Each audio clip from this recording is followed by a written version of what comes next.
10e vidéo, j'ai traité du réseau en tant qu'outil pour nous initier à des transformations qui laissent pour empreinte une inversion de l'humain et de la tradition dite divine.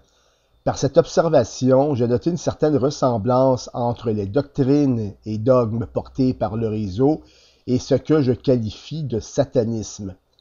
Je me suis ensuite attaqué à ces attributs de l'emblématique ange précipité de la tradition judéo-chrétienne, qui sont l'argent et le mensonge. Bon, je n'ai pu éviter de préciser que ces deux spécificités marquent profondément la politique coloniale du PLQ de l'honoré et du WWIC, au point d'inverser le Québec par une remise en question de son identité et de ses droits afin de faciliter la lapidation des ressources et soutenir des privatisations. J'ajoute, pour cette 19e vidéo, que l'État Charest fait de gros efforts pour cacher de notre vue le petit caractère du pacte qui nous lie au réseau. La richesse doit passer par la mort. Satan est aussi lié à la mort. Cette mort s'étend assurément sur le Québec. Elle passe par la mort de la langue française. Et quand je parle que l'État Charest tente de cacher les petits caractères, c'est que cette mort, cette assimilation qui se fait actuellement, qui va rendre, peut-être même que c'est le cas actuellement, que Montréal était une ville majoritairement anglophone.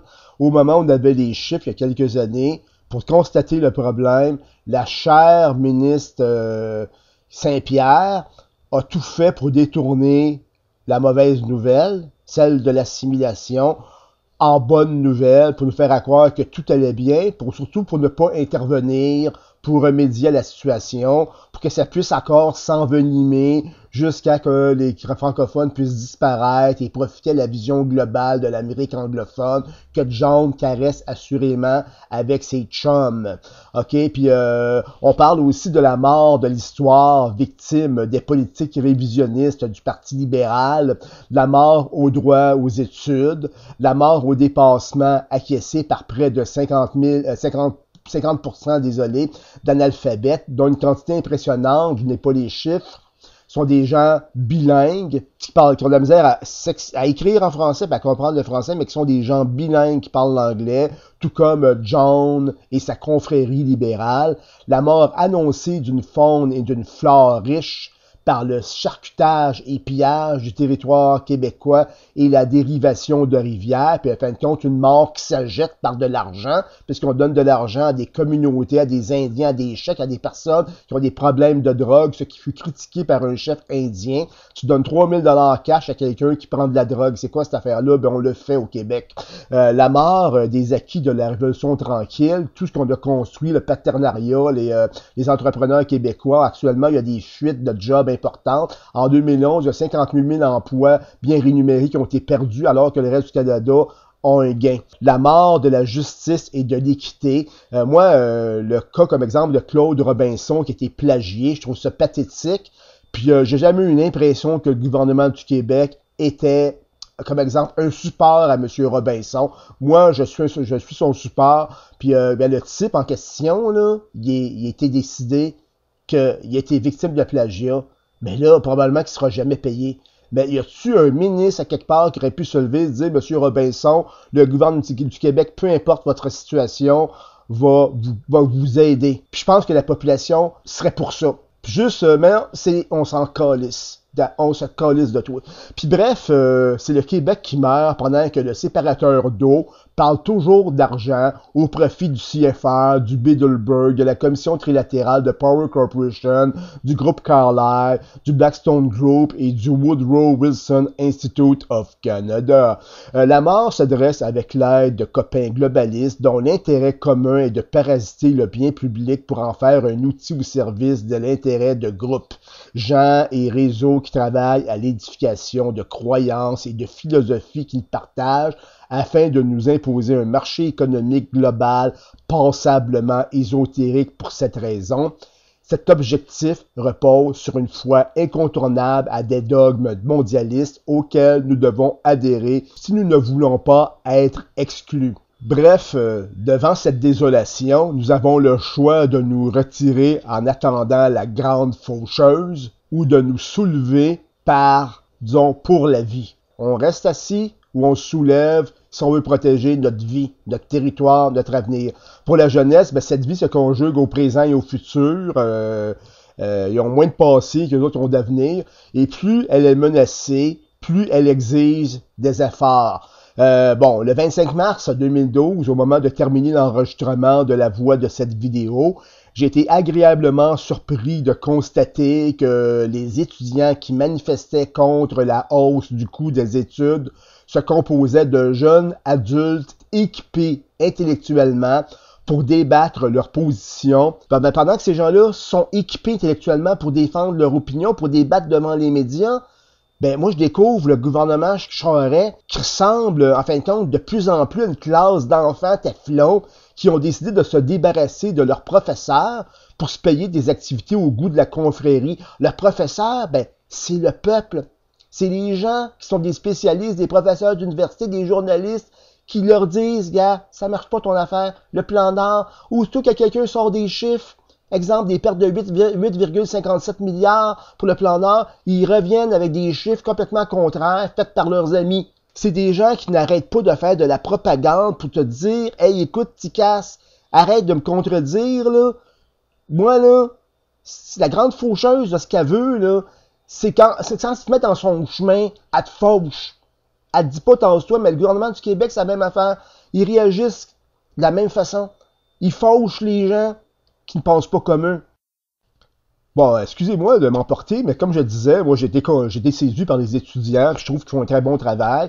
Je reste par contre curieux des possibles récupérations des nombreux mouvements de manifestations qu'on retrouve autant au Québec que dans le reste du monde, une récupération par les globalistes pour nous montrer la route d'un ordre mondial qui serait plus près du socialisme, je dis bien du socialisme, que de l'actuel capitalisme triomphateur des ressources infinies. Qu'une fois le contrôle total de l'économie mondiale, comme l'espère le CFR, des gens décideront d'exploiter le dégoût populaire pour parler d'un système sans spéculation qui viserait à mettre un terme à l'inflation.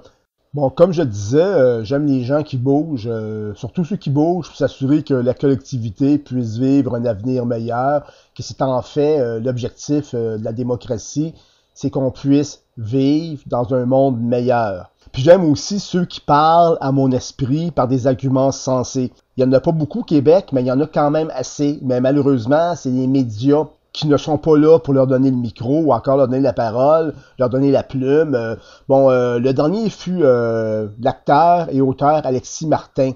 Lors de sa présence à Bazou.tv, qui est présenté sur les ondes de Télé-Québec. Monsieur Martin précisait que les peuples menacés ont tous des gouvernements qui offrent un support important à l'éducation. Si ma mémoire est bonne, il avait présenté comme pays Israël et le Liban. Donc, quand un peuple baigne dans une mer, exemple une mer arabe pour Israël, ou le Liban, c'est le problème est autre, que ces gens-là, l'État décide de donner de l'argent, donner un montant important à l'éducation, de faciliter l'éducation pour toutes les personnes qui vivent dans ce pays. C'est en fin de compte une culture de résistance qui passe par l'éducation.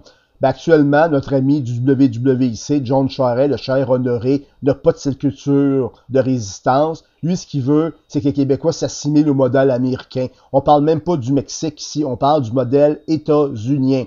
Donc, moi, personnellement, j'ai rien contre les Américains, mais je veux pas devenir comme eux. Et est-ce que j'espère que M. Charest a pas été élu pour ça? Parce que ça semble le cas. On l'a suivi, ok, du début à la fin, puis on peut pas dire qu'il cherche les intérêts du Québec, c'est le contraire.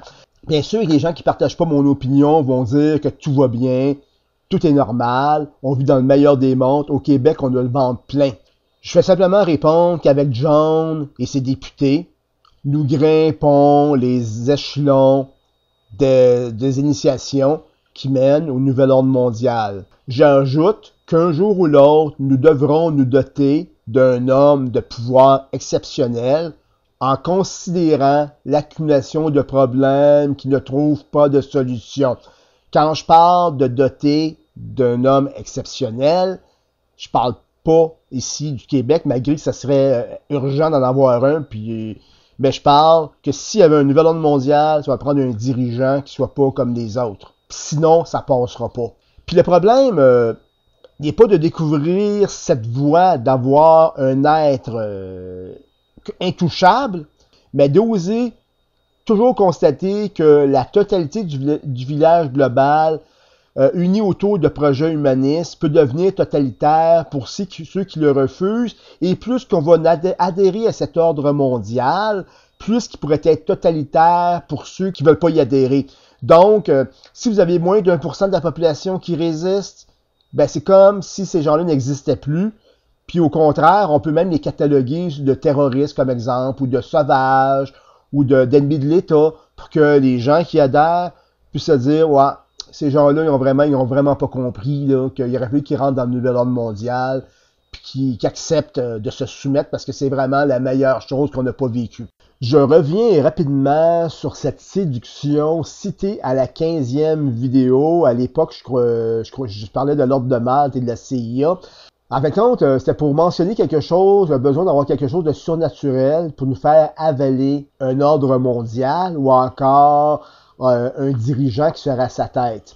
Bon, en lisant un commentaire sur les Olympiques de 2012, j'ai répondu sur YouTube qu'un membre de ma famille m'a cité à plusieurs reprises un vieux livre qui campait un personnage qui l'évitait lors d'un événement olympique.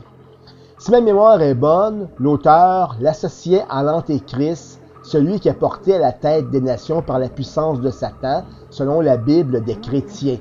Bon, je présente simplement cet exemple, je veux pas dire que ça va arriver, mais si les gens qui veulent nous faire gober un nouvel ordre mondial en avaient la possibilité, sans doute que ça arriverait. La question à se poser, c'est comment réagiraient les médias à ce genre de phénomène? Seraient-ils des promoteurs ou des détracteurs? On a une idée de comment ça pourrait se produire, ça ferait sans doute boule de neige, un effet de boule de neige. Puis de mon côté, moi, je sais seulement que la meilleure façon d'éviter la multiplication de galas servant à honorer les ennemis de l'humanité est la destruction de cette humanité. Ben, si vous pensez comme moi, je dois souligner que personnellement que j'aime beaucoup l'idée d'un Christ qui sauve quelques élus avant d'exterminer la race humaine. Ça, c'est pas simplement de l'humour, là. C'est que c'est simplement pour vous dire que ça donne rien de vous battre contre le nouvel ordre mondial. Quelqu'un va s'en occuper à votre place. Nous autres, notre job, c'est de résister contre le nouvel ordre mondial. Merci. Vous pouvez passer à la conclusion de la 20e vidéo.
Fundación Financiación Transmitida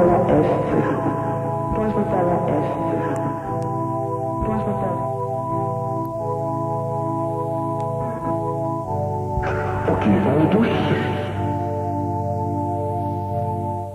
dans la bouche. Pour qu'ils vont tous dans la bouche.